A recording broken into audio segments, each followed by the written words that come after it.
there's a deliberateness, and it is it's exalted in this time period, right? So when you think about a sign being in this exalted time period, it's when it shines the brightest.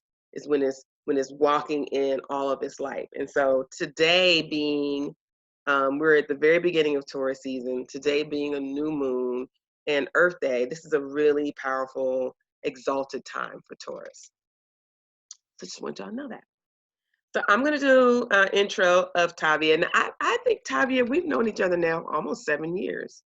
Is that correct?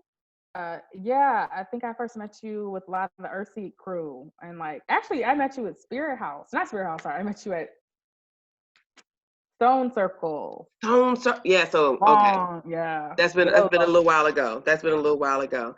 So sometimes you meet people, and for folk who haven't met Tavia personally, when you encounter Tavia, there's a familiar face. Like I kept looking at Tavia like we know each other, right? And Tavia was like, no, well, maybe. And I was like, I feel like we know each other. So that was that kind of energy, and there was a sweetness to it. Like, oh, I know you, and we really like each other too. It felt like that. So I'm really excited when Tavia said yes, especially kind of yeah.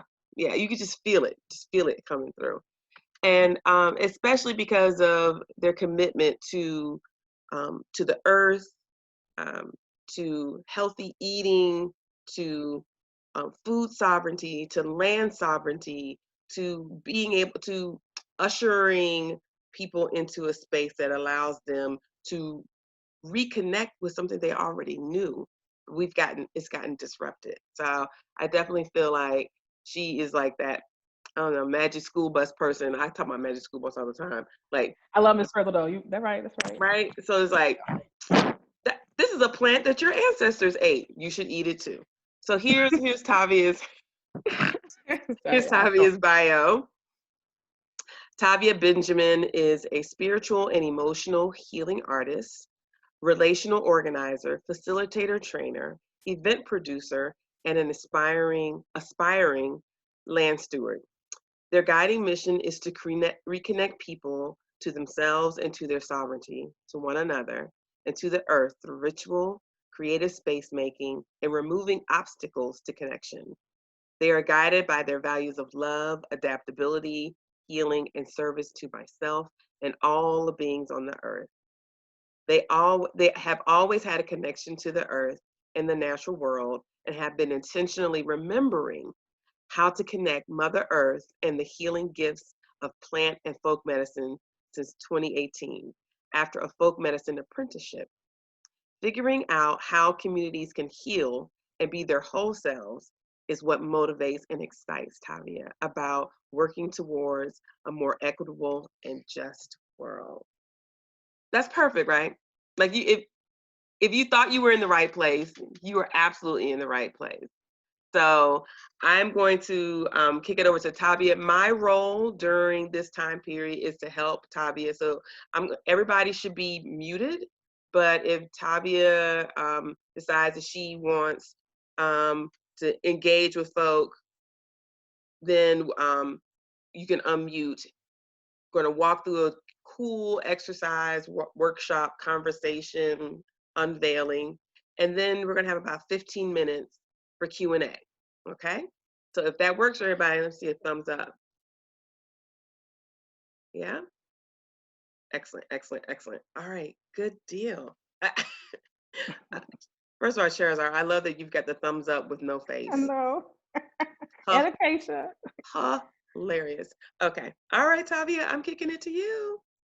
Awesome. Thank you so much, Omi.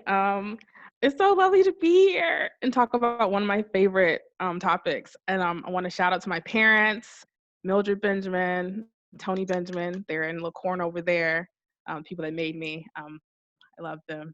And a lot of my friends here, Woes, I see y'all. It feels really nice to be here. So before we get started and jump in, I just want to invite us all to kind of just sit where you are, be in your chair or on the porch, on the stoop.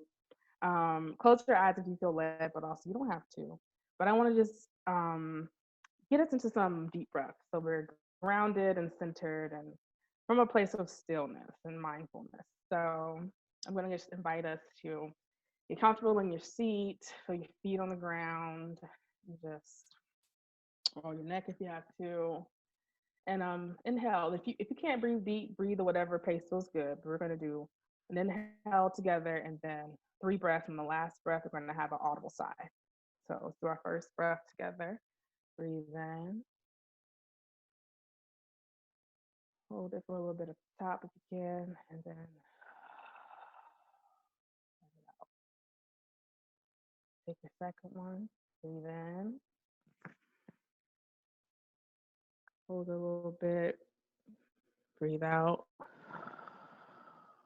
And just arrive. Kind of call yourself back to yourself. Take one last breath and breathe in. Now breathe out and have a little sigh with it. Make some noise with it. Mm. So yeah, um, open your eyes if you want to. Come back to the room. I usually like to leave people do a little grounding, but we have an hour and 15 to play with, so let's get into it. But I do hope that y'all are feeling really good in your bodies.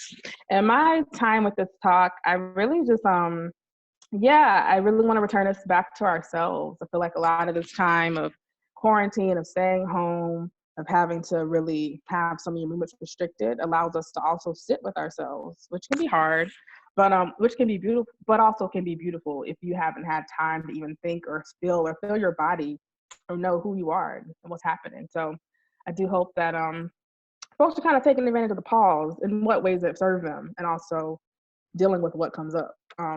So before we get into it, I've got to pray or just call in the people. So I also just want to call in all of our ancestors who are elevated, who are balanced, who have medicine for us, the ones that watch over us, for each person here, call in our Ori, our higher self, and our souls who are present. I call in Earth, Mama Earth, great consciousness that provides for us, and we honor Mother Earth. I call Earth in. I just call every benevolent and kind and wise energy to guide this session, to let what needs to be said, let what questions need to come up, and let us all connect and exchange in a really powerful way. So I call that in for all of us, and I'm thankful and give gratitude. Cool. And then my last thing before I really get into it. I like tarot cards. I don't know if people like them or not. They're a divination tool. They tell a story. But I have a really nice deck called the Herb Crafters Tarot deck. And so it's beautiful in that each card is an herb. And it also talks about ways to craft and connect with the medicine of the herb. So I'm going to just, do a little shuffle, see what medicine wants to talk to us today. One kind of already just fell off while I was shuffling, so I'm gonna just go with the jumper. What did I get? Oh, y'all got the sun. We got the sun, which is St. John's Wort. The sun is a major arcana card, and I'm just gonna read what it says. I'm excited. I love the sun. We all love the sun. So 19 is kind of later in the major arcana. Major arcana is like some of the major big energies and shifts in our life. So they chose St. John's Wort for that. And it says, cultivate happiness, vitality, and joy. The peak of summer's power wards off every ill. Shine on, celebrate yourself and your successes. And the message with this, I know I see some yays. Okay, good.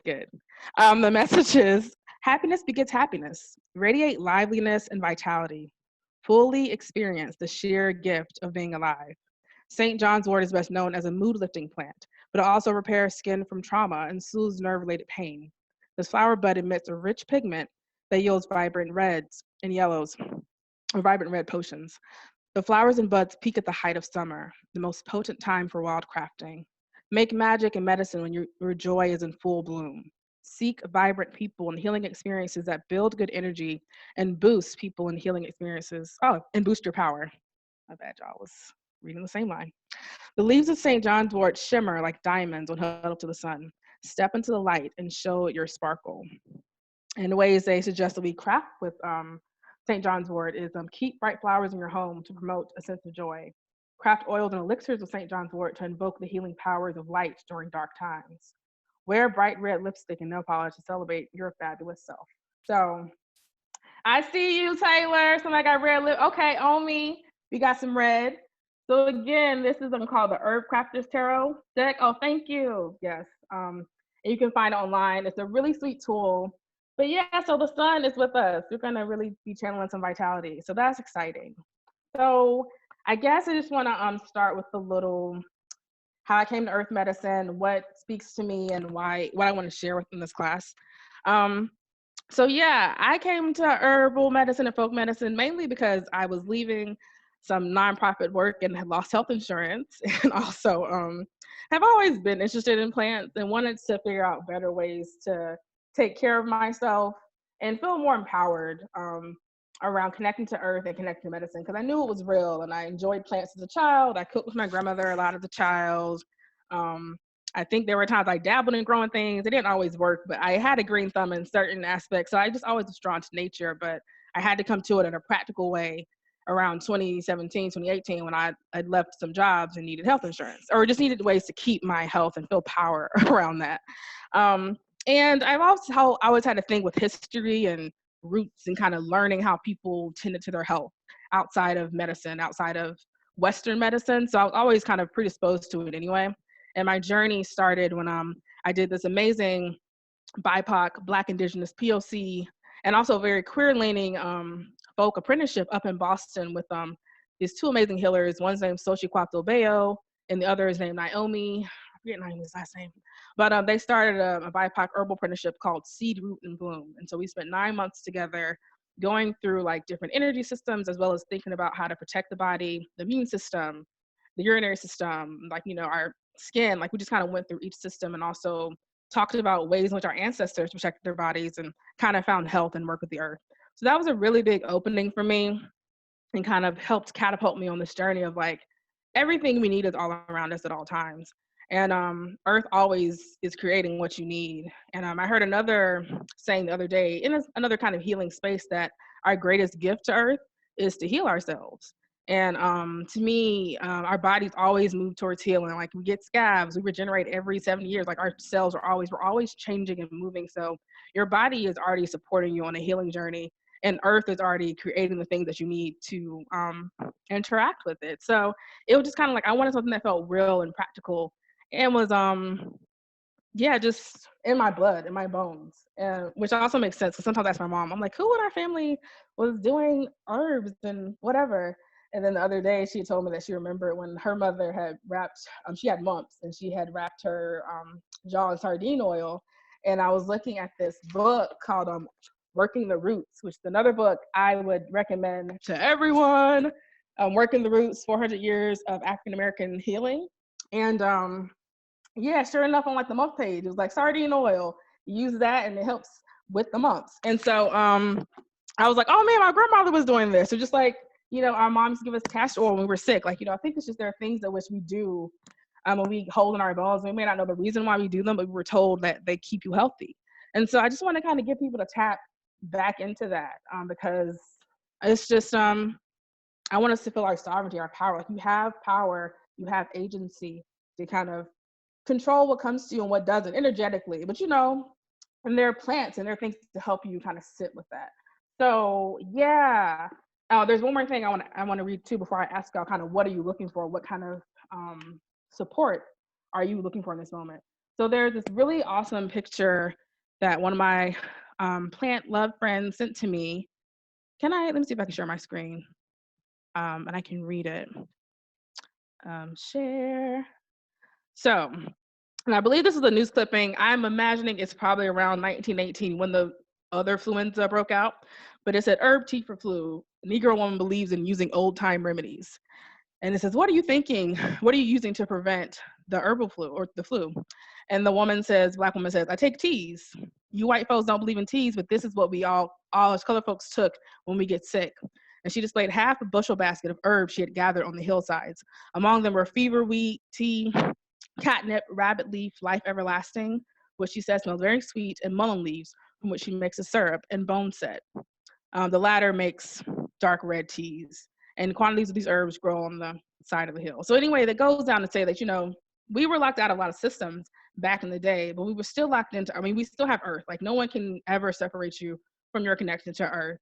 And so Grammy was like getting the plants and getting the things and keeping the water on and getting seeds and drinking hot water.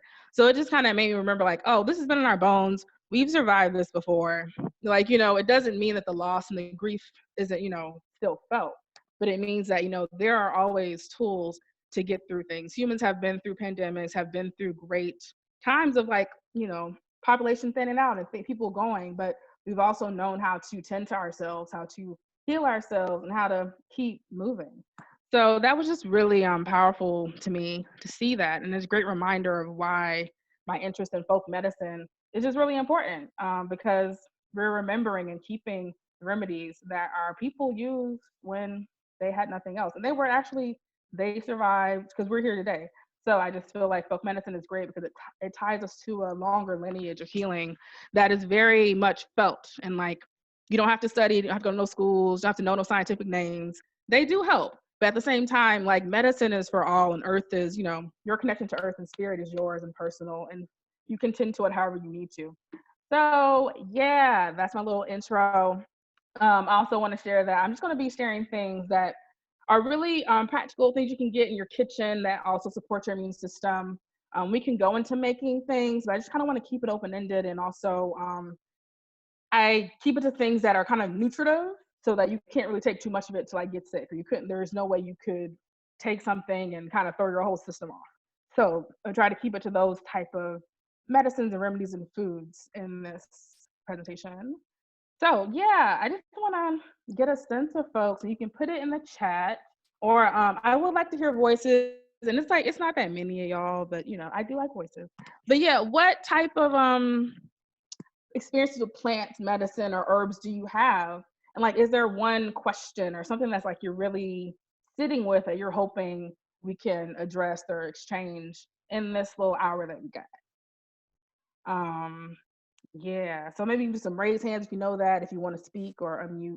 Yeah, you can unmute. You can actually unmute yourself, and then if you go down to the bottom of your screen, there's a little icon that says participant. And if you want to ask Tavia a question, or you want to share a comment, you can raise your hand, and then there'll be a little hand waving, and then Tavia can then see who has their hand up. So if you see it, look at the bottom of your screen, and there's the chat, and then to the left of the chat is the managed participant, and you can raise your hand if you'd like to ask a question, or if you would like to make a comment as we get started. Is that helpful? Right. Folks see it? Okay, cool. Sweet. Acacia, my friend, I love you. Go ahead. Hi, Tavia. Hi, everyone. I just have a really basic question about how do you start to grow herbs? Like, what would be a good starter pack for a beginner that's just getting started, like myself? That will probably be easy to grow, that will attract positive energy and help to repel the negative, um, and just something that will help me to attract the energy that I need to continue this process and continue to dive deeper into it. Um, just all the above, but still good for a beginner. Okay, thank you, Acacia. Mm-hmm. I see Sarah's already said top 3 herbs we should be harvesting around here. Got you. Also, there's some folks on here that I know grow things, so I might call you out. And not call you out. I might ask, yes, okay, good. Michael's one. If you want to share your knowledge too. I have questions. I'll drop it in the chat. Okay, sweet. So top 3 harvesting. What other questions are people holding around plant medicine? You see the one about you already saw the one about the top 3 herbs we should be harvesting. Yes. Oh, money, money herbs. money herbs. Hey. Said the Taurus. Get with it. Okay, I'm down. Any other things? I think this kind of piggybacks off the first, sorry, that question, the first question, but also wondering like what's like a good like daily, something that you can take daily. I think you said you would cover that. And then also I kind of in this time, I think there's some mixed information around which herbs are good and may not be good in terms of like respiratory and wellness. Okay. Daily. That's great. I did kind of want to work through like just say what I do daily, so and I can share. I'm not sure if they're mixed between invasive and okay. Plant babies, herbs for anxiety and stress. I see Michael also said herbs that are mixed. You said mix, like MX means any seed saving, collect and share plants. Okay. One corrects North Carolina to mix as a gender neutral signifier, and I love it. But I meant North Carolina. Oh, cool. I was like, okay. So North Carolina and non-invasive that are in season right now will be in summer. Got you. Okay, y'all are some. I love it. People coming through. Yes, Sunny, go ahead. Hi, everybody. I was gonna type it, it's too long. Hey, Taylor. Money herbs, yes. I'm transitioning in a whole bunch of ways. I just cut off my locks, literally. Like I've been growing them for about 4 or 5 years, and I'm moving maybe April 30th. And then emotionally, transitioning, and in my relationship. So just herbs that help you when you're in those in between phases. And ones that I'm an apartment dweller that can be grown. I'm going to have a porch, but that can be grown in different environments. Okay. Beautiful.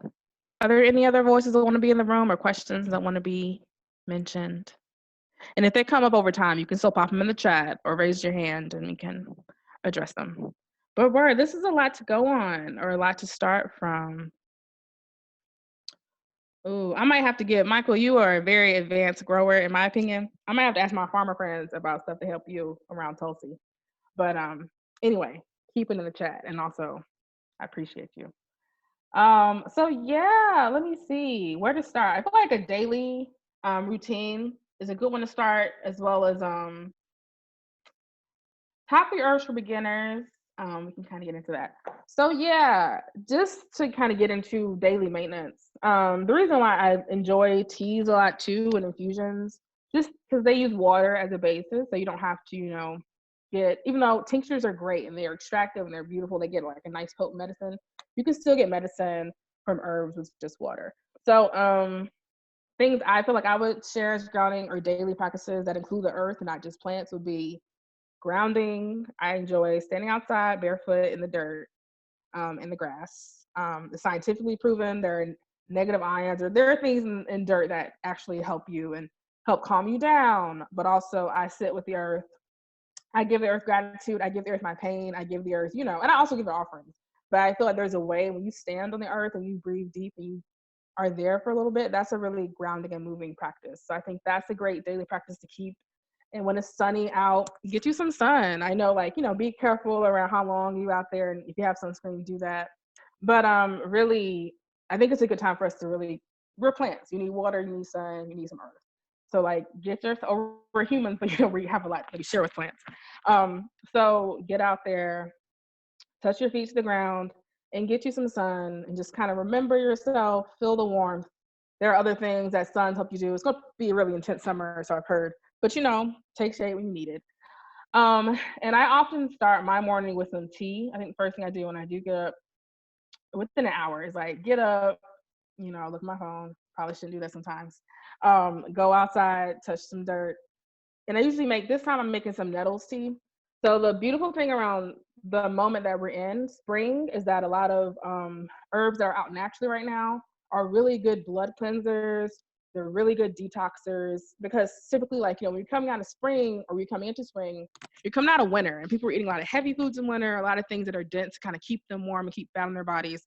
So you're coming out, and a lot of the herbs like dandelion, which you see a lot, red clover, which is like white clover, but it's red. It's really fuchsia and pink. There's actually some in my backyard. Herbs like cleavers, they're a very bright green herb. They're kind of sticky when you touch it, because It the principles of it, they made Velcro off of cleavers because cleavers are so sticky. So cleavers are really good, and I'm gonna send y'all, ask Omi if there's a way I can send people just like a write up of the things I'm mentioning and different links so you can know how to ID them. You know what you can do, and what we've done with other sessions is that if you send them to me, I will drop them in the Facebook event as a follow-up and as a discussion. And I also will post it on the Coping with Corona Collective Facebook page. And then I'll also drop it in an IG story for the Black Girl's Guide to Surviving Menopause. So there'll be a couple of ways for folk to get the listing of what's being offered, okay? Beautiful. Awesome. Cleavers are a good one. And cleavers I wanted to mention too for Sunny, because I think I've heard that cleavers are good grounding energy, or if you want to feel rooted, they're probably because they're so sticky too. If you want to feel rooted, they're a good one to work with. I can look that up too. I tend to be drawn to plants from their energetic or spiritual practices. And then I'm like, oh yeah, they do all this stuff too for your body. But I'm just like, oh, it's just a nice little plant. It makes you feel nice inside. But cleavers, a lot of early spring, purple dead nettles, which are seen in a lot of parks.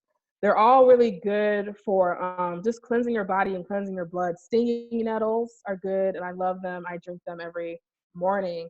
And so a lot of these plants I'm mentioning, especially if you find them in the wild, can be used for pestos, can be used for salads, teas. They can be taken fresh or kind of chopped up and boiled up into a tea or something that you take and sip on.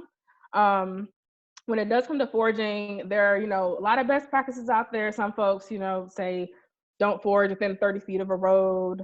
I'm not gonna lie, I definitely have foraged from a backyard before and been fine. But I just want to give you like best practices that people suggest, just because near roads there's a lot of like lead, there are a lot of different exhaust things, and like different cars are going through. So a lot of ways in which stuff that's close to roads can be a little hard to mess with. But at the same time, I'm a strong believer in intention and prayer, and we have the energy to change things. So if you find something that you want to work with, if it's close to the road, pray over it, call whatever your spiritual practice is, whatever makes you feel comfortable. But a lot of things too, if you don't want to harvest or some of these spring herbs that are kind of easy to identify, and once you get to know them, they become more easy to identify. Like plantain is everywhere. And so, again, these will be things that I know I'm just saying these names right now, and I should have pictures for you, but if you Google them, you can find pictures. And I feel like if you got outside and walked in a park, you would kind of notice and start to see what I'm talking about. Parks can be a really good place to forage too, if you know that people aren't like doing any landscaping with fertilizers and stuff like that. So just kind of try to be mindful of what you gather, because if you're trying to do some wild foraging, make sure that it's not being in this place that's heavily sprayed with pesticides. So if you can get to a forest or or something that just feels a bit remote, it don't have to be a complete kind of open expanse. But folks in folks in Durham go by the Eno, you can definitely find some good medicine out on the Eno. So there are a lot of ways to connect if you want to connect in person. Also, just in your kitchen cabinet, which is what I was going to do at some point in this call, was there are things like black pepper, cayenne peppers. Peppers in general really kind of help stir up your immune system and help circulate blood and circulate energy. So there are a lot of things that I'm just kind of going on in our kitchen that you could use in a simple tea or food to even make sure that you're protecting yourself or just being on the up and up. Other things, yeah, I guess food. If you're having a daily routine, try to eat what you can. I just ate Wendy's today, so eat what you want, but also when you want to eat healthy, eat. I like to eat what feels good for my body and what brings me joy. Sometimes a burger brings me joy, and I eat a burger. Also sometimes fresh greens bring me joy, and I think Southern Southeast tradition, we love our greens. So collard greens, dandelion greens are great. They're bitter, but dandelion greens are a really great green to eat, fresh or boiled down.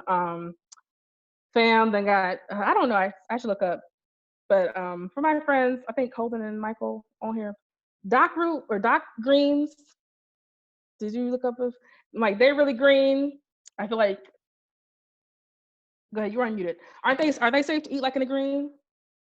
Yeah, so I feel like there's another buddy on the call who could answer too about eating them. But from what I've read about dock root, it's edible, and it also in So bitter dock root and yellow dock root, if it's ingested too much, it can cause like stomach issues.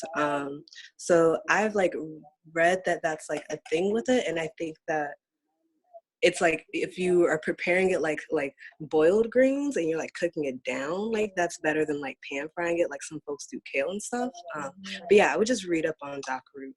I'm still trying to figure out like what's the best amount and like what's the safest way to eat it, because I'm like, oh, I'm learning things that actually like might not make it the best like foraging green to eat if it's not cooked down hard.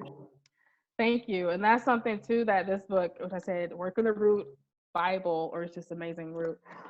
There are a lot of things that, are kind of, can be not healthy for us. If you cook them down multiple times, you can kind of get to something that is healthier. But I don't really want to bring them out right now. Just know that it's out there. So greens are really good. Even when you boil them down, the pot liquor, like a lot of folks love, the nutrients kind of comes into that water as well. So that's a good thing to mess with. I also like to, I do a lot of infusions when I can. I'm going to actually do that more this week. So like nettles, oat straw. If you're in Durham, there is a little loose herb store called Awakening Herbs and Gifts. If you have the space and want to go out, she has a really big collection of bulk herbs and they're really reasonable priced. So oat straw is one of my favorite herbs of all time. I usually make an infusion of that with, if I have a quart jar, put about 1.5 inches in the bottom of the quart jar and add boiled water until it gets to the top. And I close the lid and let it sit for 48 hours or just overnight. And then in the morning, lightly warm it up, put some honey in it and drink it. I like to herbs like oat straw, like nettles, like mugwort, which also be out here wild. I will repeat. Yeah, poppy ground nettle. They're really good nourishing herbs. I think a lot of the reason why our immune systems too can be really hard to bounce back is because there's a lack of nourishment. So just kind of getting yourself on some sort of regimen with things that you like too. I think a lot of herbs that people see in the store like chamomile, lavender. I'm also just spouting off the top now, which are good for relaxation. Also are really good at kind of, especially like I like chamomile too. Like they just have high nutritive properties that can just, if you use them over time and with regularity and with frequency, the results really start to build up over time so that you start to feel, just your body feels more nourished. So nettles, what I was saying why it's so important is that it's a blood cleanser. It also has a lot of chlorophyll and like a lot of really deep vitamins in it. Like, you see how deep it is. Like the color of it's very strong. So it's good at cleansing blood. It's good at just kind of getting the gunk out of, like, if you're kind of looking at the seasons, out of winter and out of the kind of like sluggishness of your blood. A lot of our ancestors really worked with a lot of things that cleanse blood. Like it just kind of, because even if you can't always control what's coming into you, you can definitely control coming out of you and like getting rid of the waste and like, or you can aid in that happening. So a lot of these things like stinging nettles, what other ones they had mentioned in here? Ginger and garlic. There are things that also just kind of can flush you out, and working with them is really powerful and they're really simple and like you don't need much to work with them. I also like to include honey too, because honey is sweetness, and I think we need a lot of sweetness in this time. So I always like to put a little honey in my tea to remind me of that. And also, it's really cool to make medicine with. Like you can make syrups out of it. You can use honey even if you want to make like a garlic honey. Like maybe you want something a little spicy, a little kick to it. You could chop up garlic and have that sit in honey for a week or two, or just like to kind of get it saturated. And like there are ways to work with honey in a savory way, but also in a spicy, like just having it be a medicine or a medium that you're kind of passing medicine through. My one good friend made some nettle syrup, where they kind of made a tea of nettles, and then also had added some ginger in it. They chopped up ginger and had honey and kind of had that sitting into like a little syrup. And I should be clear, maybe go to Google on ratios. Sometimes with folk medicine, intuitive stuff, you kind of just go with what works for you. I tend to like things a little bit sweeter. So in my fire ciders or oxymels, things where I'm mixing vinegar and honey or syrups, I kind of like to go a little bit sweet. But yeah, it's really very simple. I don't know where everyone's at, but there are a lot of ways to really engage with medicine making, with just foods that are in your house. Um, so let me see. What can I talk about next? Beginner herbs. Something that came out to me with beginner herbs. I think a lot of folks, kitchen herbs are kind of really, there are a lot of little packets and sets of them. Like basil, I feel like is a really big kitchen herb. Thyme. They also, like, if you go to Walmart or Food Line, or you can find them in stores, like folks who like have had little like grow sets. I was just a Dollar General and saw like a little grow set for some flowers. So I think a lot of retailers, especially in more southern or rural places, know that we like to mess with plants, just like it's kind of in our ethos. So like basil to me is a really good one. I killed it before, but that's because I was traveling a lot. But basil kind of grows a lot and doesn't need it too much to grow. It needs water and sun, but I've definitely seen basil just kind of take over places. And it's a really great herb to cook with. It's also good for money. Um, I've taken really good money baths with basil and spinach before, and I rip them up in my water and I kind of pour it over my head. um, Sorry, and what else? Peppermint's a good money herb, so I'm kind of all over the place. Peppermint's a great money herb as well. It just looks like it's minty, it's light, it's fresh, but also draws in prosperity. Um, what are other beginner herbs? And I actually want to call in more of my grow folks because I have a lot of knowledge and I master a lot of facts, but I travel a lot and it'd be hard for me to actually put roots in the ground. So this summer I have put a lot of plants in the ground in different places.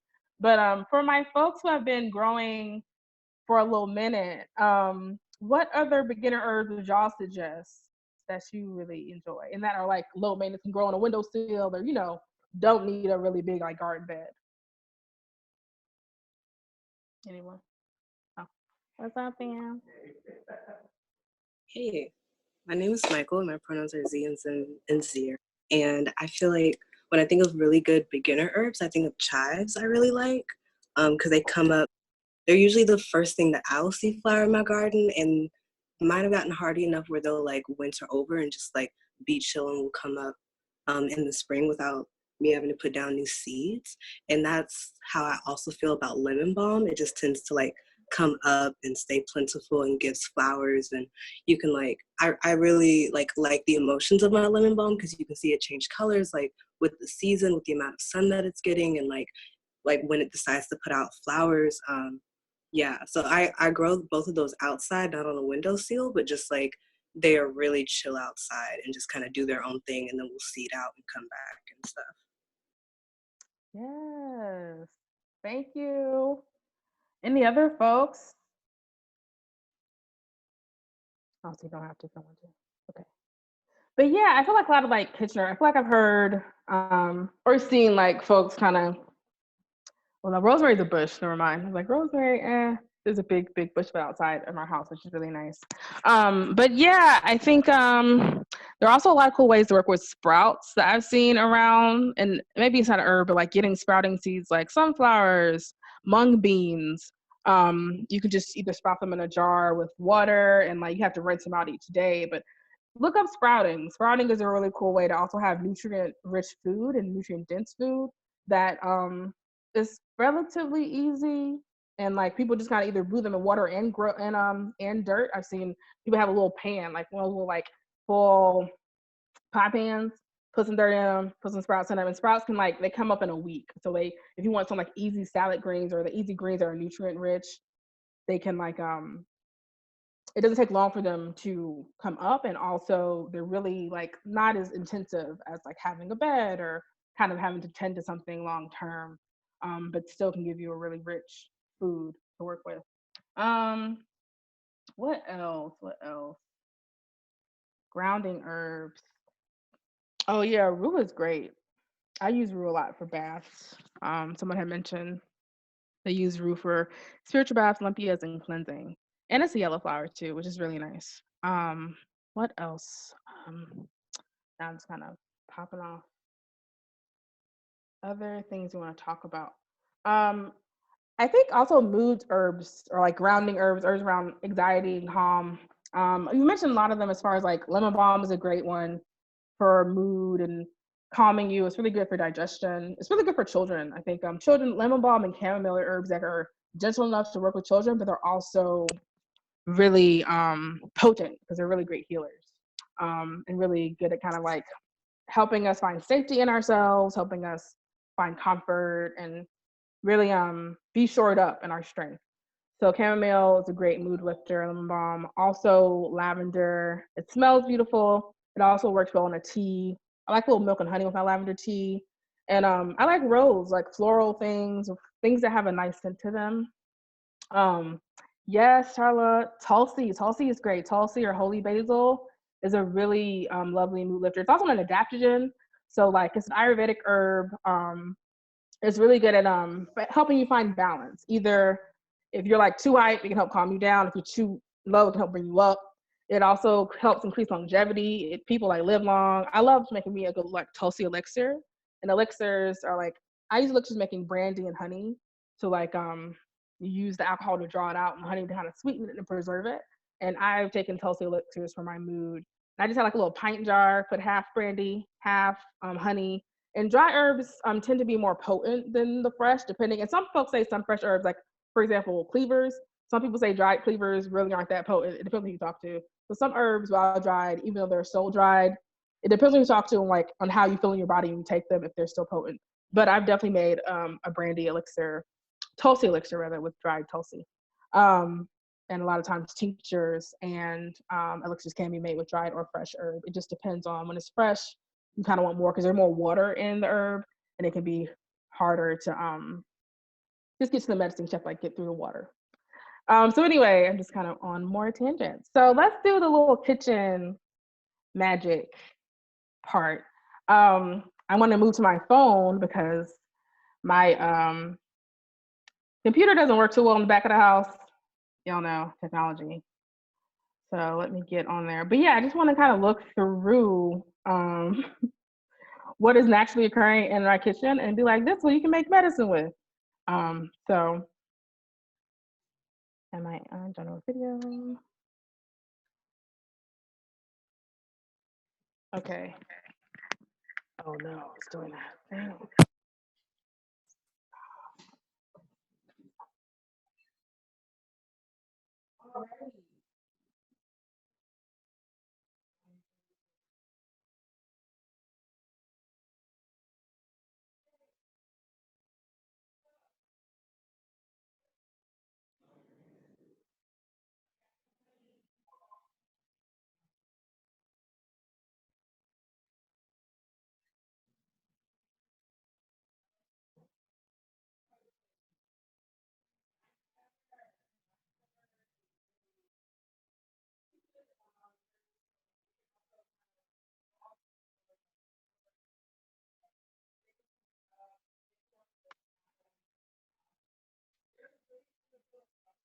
Tavia, are you talking to us?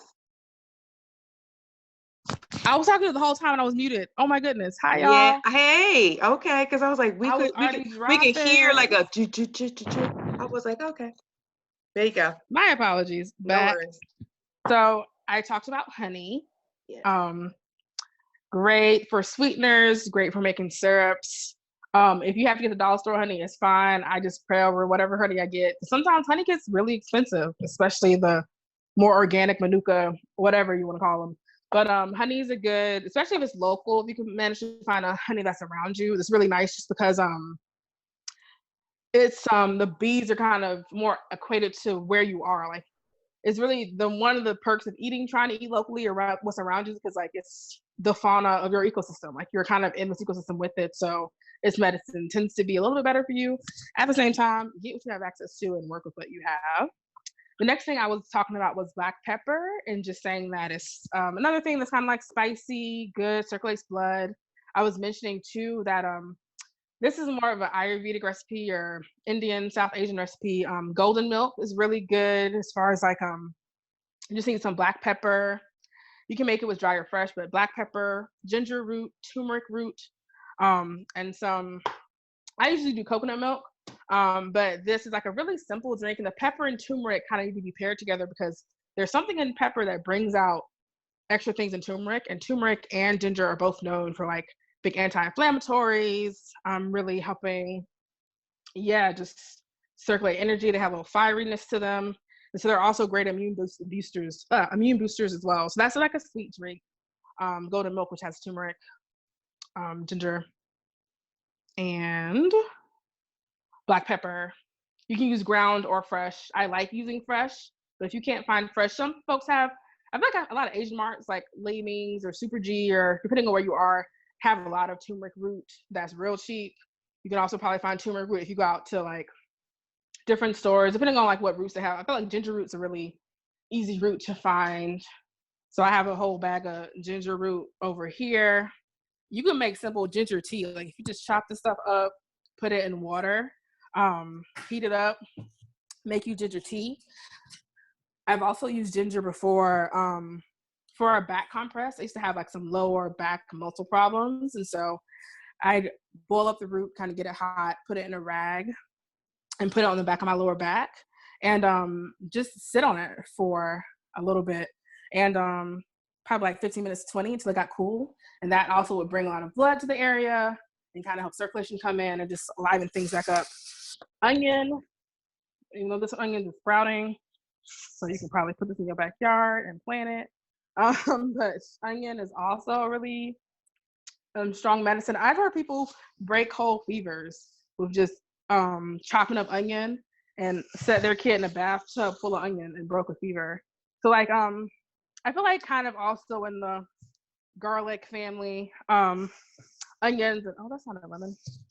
They can be really good immune boosters. Also things you eat with. So like onion and garlic, putting that in everything, putting ginger in everything, pepper, seasonings like paprika even. I feel like these are foods that you can eat on a gentle, everyday enough. They're gentle. They may be a little kick, but they just help keep your boundaries up, keep your blood moving, keep your blood clean, and help release toxins and things that, you know, you don't need anymore. What other things do you have? Spices, like, do you have any rosemary in here? Well, we did. Rosemary is really great, fresh or dry. Especially if like, let's say you actually wanted to make something a little aromatic and something to like work with your lungs.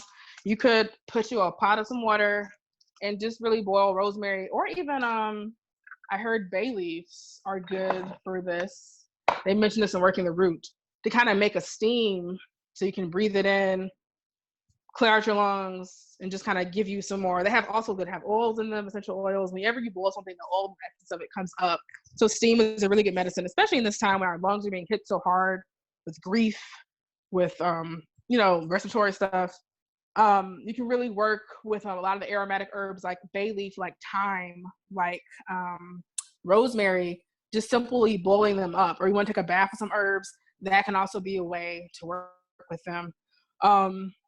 Anything that has a scent to it, even cinnamon, like cinnamon bark is also beautiful. I saw this lovely like respiratory wash the other day that just had it had cinnamon bark, but if you got ground cinnamon, it's cinnamon. Cinnamon, it has some lemons and oranges, and they just cut that up. And I think they also had bay leaf as well. So they sliced up lemon, sliced up oranges, and just put it in a pot and boiled it. And after it got hot, you know, make sure it's not too hot because steam can burn. Make sure that, you know, let it cool for a minute. You can like sit with a towel over your head and kind of sit over the pot and just inhale the smoke. That's a lot of ways too that people use eucalyptus. I'm not sure how available eucalyptus is, folks. If you get the essential oil or the plant, that could be a good way to use that as well in a simple like pot boil, or put it in your bath, or kind of like just sit with the scent, because smells are very powerful too. Got some cayenne, so like really everything up in my, we could if I got some apple cider vinegar, like yo, and I do, you can make you a nice little, this is really hard. You can make you a nice little fire cider, or like some people call it a vinegar tonic, something that's an immunity booster. So, and I've seen different flavors of fire cider be made, but a lot of the main things that you can put in your fire cider that are from your kitchen. I actually made something like last month. I put ginger root, I put turmeric root, I put onion, and I also put in some cayenne. I put in the powder because I didn't have any peppers, because I wanted to go for a more savory and spicy kick. And what was the other thing I put in there? I think that was it. So I want more of like a root, simple. And actually, let me see if I can get it in my room. Sorry, I'm gonna put the video off because my room is a mess, and y'all don't need to see that. But this ginger or this fire cider tonic, it's really great. Some people, after they make it, also add a bit of honey to it, just have a little sweet and spicy. But as you can see, I had lemon. That's why I added lemon as well. That was my last ingredient. So I went with like a really orangey looking one. And so when I strained this, and it was in here for it's been sitting for, we made it on 3/11. So it's been here for that long. It doesn't have to sit for that long. I think they say 4 weeks to 6 weeks, or a moon cycle if you follow the moon. So I would strain this now that it's made, add like probably that much honey or with the jar, and then stir it up. And this tonic you can take on an empty stomach in the morning when you get up, and you can take it a couple times in the day, like a tablespoon or a teaspoon, I think. So there's two different units of measurement, but probably like a tablespoon, a spoonful to kind of keep you up. If you're facing something that's more acute and you need it to work harder or work a bit faster, just kind of increase the frequency of it. But it's a food, and so it's just like, it's simple, it's a food, it's a nice little pick me up, and very easy to make. Salt. Salt is great. It's a great cleanser. Like, I love salt baths, y'all. Salt baths, sea salt baths, pink Himalayan salt baths. Epsom salt is different. It's not exactly salt, it's magnesium. Or magnesium something. I don't know the full chemical, but it's a mineral that we need a lot. And so it's easy, it's hard to get it from your food. So you get it through your skin. Like, our skin absorbs things all the time. And having an Epsom salt bath or a salt bath, the Epsom salt is great because it gives you that extra dose of magnesium, which is a trace mineral that we don't always get. And it calms your spirit. It helps you like relax. It soothes muscles. So I think another thing with kind of getting your minerals and all your things in is getting your trace minerals in, like, and some of those are found in salts. Another really cool salt recipe that I like is called Sole. And so you can take Himalayan pink salt, sea salt. This is something where I do kind of be like, you might want to make sure you get real salt, just because this the Morton salt is cool, but the Morton salt is kind of putting together sodium and chloride, whereas kind of salt, if you can find it. And Body got some, like, there are places that are kind of sourcing it more if they know people want these things. If you can find a little sea salt or salt that you kind of have confidence that it's not table salt, you can get you a little jar. You need to have a plastic lid, because Sole is basically a super saturated salt solution. So you're adding water. You can add spring water if you like, because our tap water has a lot of things in it. So, if you want to kind of keep it as pure as you can get it within reason, you'd have a jar of water, put in your spring water, your purified drinking water, and put in a bunch of salt and let it sit overnight and dissolve. When you get up in the morning, or when you see it, if there's salt on the bottom, that means that it's super saturated. Like, it's like the water has taken in all the salt that it can take, and it can't take anymore. So when you have a solution, you can, if you have a little dropper, the thing about the solution is that it's a supercharged salt solution. So if it touches metal, it kind of loses its potency. But you're making this mixture because it has a lot of trace minerals in it. So I used to drink Sole in the morning. I have like a glass full of water, and I have my little like droppers for herbs. So, like, if you're able to find some from a store, or if you can use like little plastic teaspoons. You have like a plastic like measuring spoon. So I would take like a little 1 or 2 teaspoons of it, like teaspoons, and put it in my water and drink it every morning. And that kind of gives you your trace minerals. So, like, your body needs certain minerals to do processes that aren't always found. And yeah, our stuff today, like back when people were drinking well water and were able to actually, like, be with the land, that stuff was already kind of naturally in their water from the dirt that was around them. The dirt wasn't like, full of all the things that kind of have been put in our dirt these days.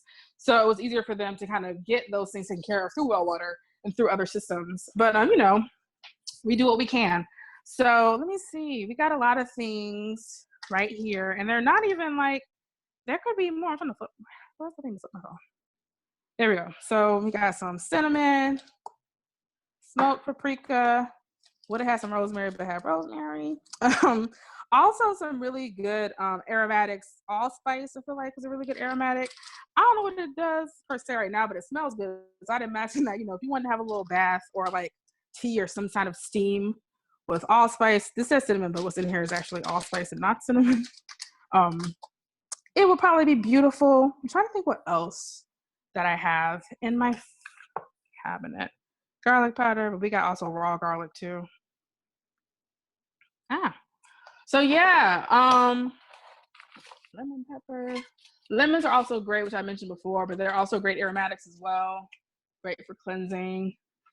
So yeah, I think like you could even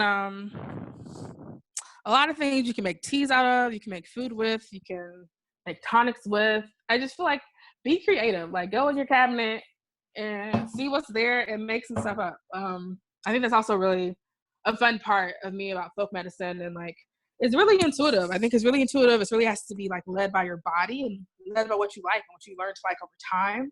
I'm trying to think. What are some other things? Oh, we got some oranges over here. That's cute. What else? Those are my tea bags.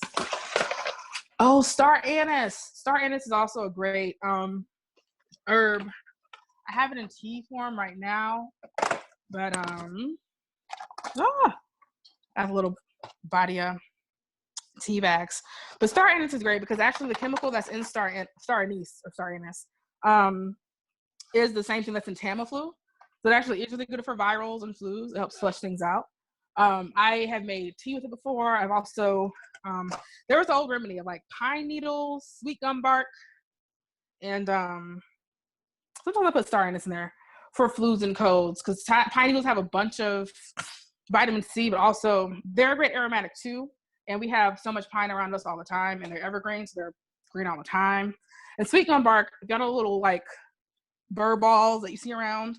Those are from the sweet gum bark tree. And so the bark of that tree, and actually possibly are the balls too, my other herbalists around here, the balls too might be useful.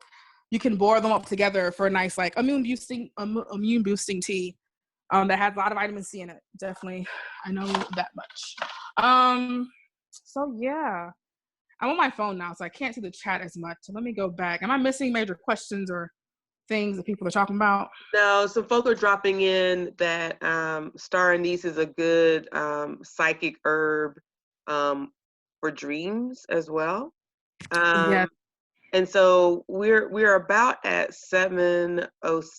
So I'm wondering if you want to go back to your laptop or your tablet so we can open up the chat for any questions, or we can also people can unmute themselves and ask you any questions. I've been doing a running tab of what you said was in the kitchen, so that way folks could see that in the chat. I also put back in the chat your Cash App and your Venmo, but some of the things that for folk who are looking in the chat, we put in there is cinnamon, eucalyptus, cayenne pepper, apple cider vinegar, turmeric, lemon, salt, allspice, garlic, star anise.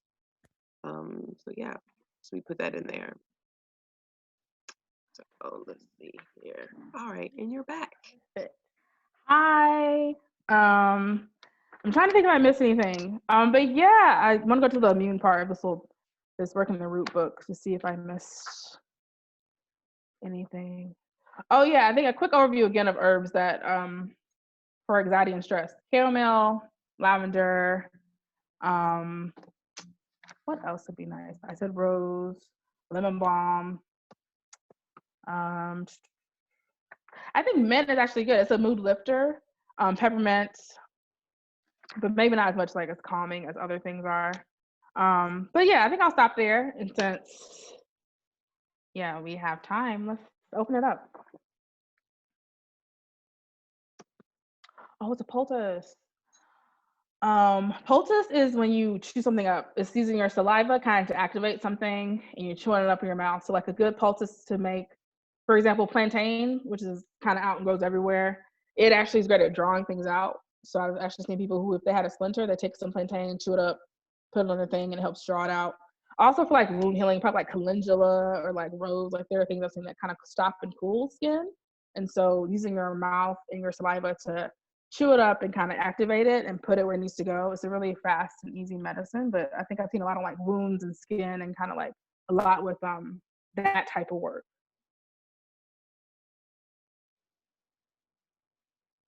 Yeah, she said oat straw helps with anxiety too.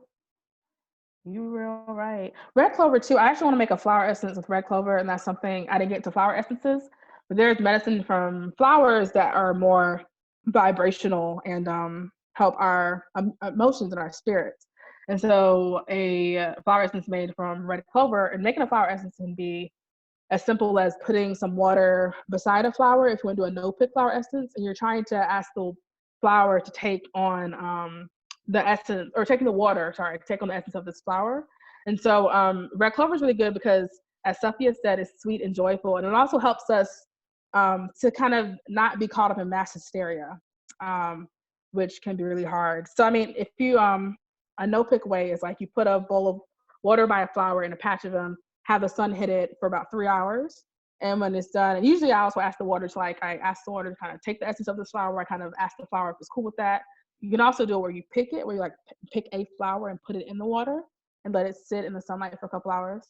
After it's done, you take that water and you can either use vodka or brandy, but using a spirit to kind of preserve the energy of that water.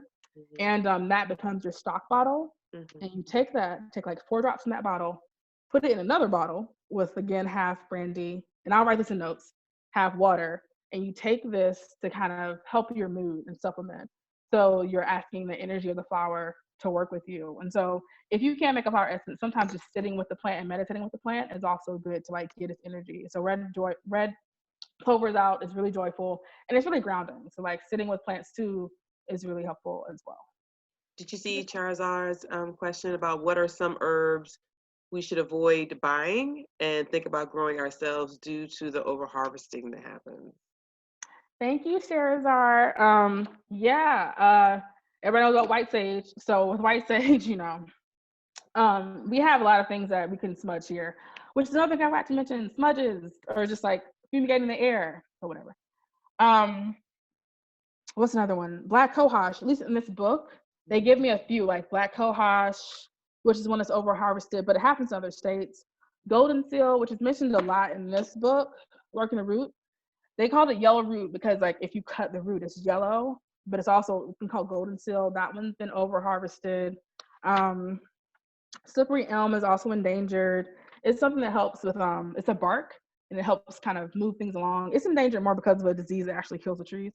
But what you can do is, what else? Echinacea is one that it doesn't even grow in the wild anymore because it was over harvested. So echinacea is something that you can also cultivate, and most time when you get it, it is cultivated echinacea because you can't find it wild anymore. There also was a story that stinging nettles at one point was a golden nettle plant, and it was over harvested so much that it actually developed thorns because it was like, y'all not gonna take all my medicine, and that's why it has a sting on it now. You kind of have to like work to get that medicine because we took it too much before. Oh, sorry. Go ahead. I'm sorry, I thought I was on mute and I was amening you. I'm on mute. I was like, But I think too, the thing with like sage, like cedar is a great plant. Cedar and pine are great plants to clean air, also provide protection. I burn flowers. Like there's a lot of common jasmine that grows around here. I've taken jasmine off of when they dried and falls to the ground and burned jasmine in my little cauldron thing with the coals. So there are a lot of ways to we can like not rely on over harvested plants, or also start to cultivate them and get seeds of them. And like when it comes to cultivating things, this is my first summer or first season really trying to like, I have some seed babies that I put in the ground, like some squash and some eggplant. Like it really is like hope. Like you kind of have faith in earth, you put the dirt in, you read what you can because information is very much out there. And I'm sorry I didn't get to Michael's question around like seasonal things. My bad, but we're a community, so I'll follow up with you on seasonal stuff and like what to look for. But a lot of times when you're like cultivating seeds and starting something new, like, do what you can to get your dirt. There are ways in which people also make compost and make dirt. You don't have to buy it from the store. You can work with your veggie scraps, work with your coffee grounds. Like there are a lot of different ways, and Google and YouTube can be your friend. Use discernment. And also, I feel like we're all connected in this formation, but there are just a lot of ways to really get into cultivation that are easy. And it may seem daunting at first, and it still is a matter of faith and prayer and kind of waiting and like, hope this seed sprouts. Maybe it'll sprout today. But just kind of really get into like the cycle, I think, of earth, and the cycle of like, you plant a seed, but it's not always, you got to wait for it to come to fruition. So I think, working with earth kind of gets us also back into a slower way of being. That's really sweet. So I'm going to stop there. So I want to open it up if anybody else has any questions. I want to speak to something that you just said, Tavia, about checking in with folk around if you purchase something offline, right? Because you and to be careful of that. I think about folk who do, because people are ingesting it because they're making a tea or a tincture, or they're making food, but people are also putting it on their skin, and they also may be steaming with it, whether they're inhaling it to open up their sinuses, or sometimes when they're doing a yoni steam. And I would hate for somebody to sit down over a pot of herbs that you don't know where they came from. And in the same manner that we all get reactions to different things, to be mindful of that, right? And so I really appreciated you sharing with us, like, I guess what you call nutritional or nourishing herbs, so that way you're not at risk, because everything's a balance in the natural world, and there's some things like poke salad that if you don't cook it properly, it's very toxic and can harm you. And so, like, always being mindful of the things that are on that spectrum of, I could take this, it's water soluble, I'm gonna pee it out, I'm not gonna worry about it. Or I could take this and this is jack my kidneys up, I should be mindful of what I'm doing. Yeah. Yeah. Because I think it's he's so real. Yeah, it can get real serious real fast. Depending on what type of you take, if you take things that are really kind of heavy hitters. But I feel like what we talked about today are all things that are nutritive, that are foods, and that are cool being in our systems. But yeah, as you kind of get more down your path of herbs, like echinacea is not something you use every day. Echinacea is something you use like when you need to use it, or like same with yarrow in some ways, if you're using it in like a tincture or a tea form. Like there are some things that are heavy hitter immune system herbs that you don't take all the time just to keep yourself up. Whereas like your nettles, your oat straw, your red clover, those are type of things. Mugwort, which is a bitter, not that I would take it every day, but you shouldn't take mugwort every day. You're right. Thank you, Sherzar. There are some things that you have to like be on a rotation with or a frequency with. There's another one, burdock root, which is really cool. I didn't mention that one. It's a weed that's really great as far as like helping, it helps your liver, helps you clean out things. It's also another blood cleanser. And I heard that it helps you get to the root of things too. Like when I learned about it, like it's a root that if you work it over time, you get to the root of an issue. And like it helps with like skin issues. It's just like it's a really all around great plant. And something that really, I know we're probably past time, that really kind of really just moves me when it comes to studying like folk medicine, Southern folk medicine too. There's this really dope herbalist. She's passed now, but her name's Emma Dupree from North Carolina, from Pitt County. And even ECU had her because she was an amazing medicine woman. She was the seventh daughter of a seventh daughter. She always loved the woods. She knew exactly, like, she had her whole garden. She grew everything she used. Her garden had maybe 13 to 14 herbs in it, but she had a rotation of herbs that she used and had to just develop like deep relationship with.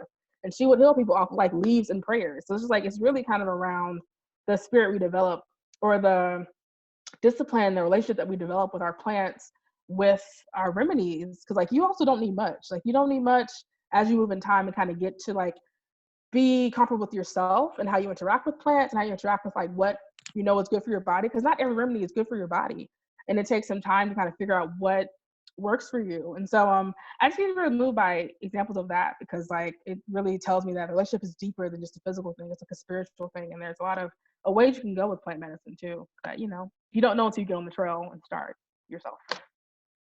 So that's all.